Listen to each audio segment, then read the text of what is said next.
এই হ্যাঙ্গিং পটটায় আমি সিঙ্গোনিয়ামটা রিপোর্ট করব। তো এটা আমি রাস্তার ধার থেকে নিয়ে এসেছিলাম একটা জায়গা থেকে।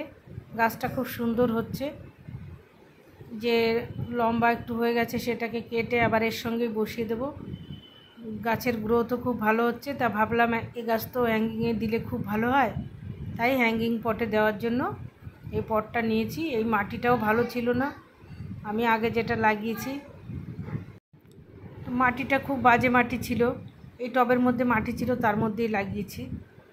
তো এবার আমি মাটিটা সেইভাবে তৈরি করে নিলাম কম্পোস্ট নিমখোল দিয়ে। এই গোড়াটার থেকে কিছু শিকড় কেটে দিচ্ছি, অনেক লম্বা হয়ে গেছে শিকড়গুলো।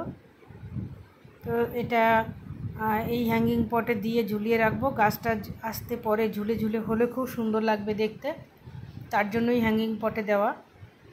তো সিঙ্গোনিয়াম এই গাছে তো যত্নের প্রয়োজনই হয় না তেমন, এইভাবে লাগিয়ে রেখে, এখন তো বর্ষাকাল, জলও কম দিতে হচ্ছে, কিন্তু পুরো রোদে রাখলে গাছের পাতার কালার একটু চেঞ্জ হয়ে যায়। তো যেখানে দিনে 2 ঘন্টা রোদ পড়ে বাকি সময় ছায়া থাকে, সেই জায়গা দিলেই খুব ভালো হয়। এই গাছ খুব ডিপ কালার, ডিপ সবুজটা হয়ে তার মধ্যে সাদাটা খুব সুন্দর লাগে দেখতে।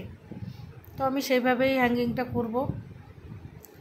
নিচেও এতদিন আমার যেখানে ছিল বেশ ছায়া জায়গায় ছিল, যার জন্য গাছটা খুব সুন্দর বেড়েছে।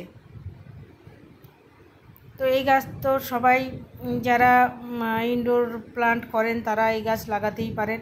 এত সুন্দর একটা গাছ, যে গাছ লাগালে বাগানের সৌন্দর্যই বেড়ে যায়। এই যে আমি এখানে ছাদে হ্যাঙ্গিংয়ে ঝুলিয়ে দিয়েছি, এখানে রোদ খুব কম পড়ে। তাহলে কেমন লাগলো ভিডিও কমেন্ট করে জানাবেন। নমস্কার।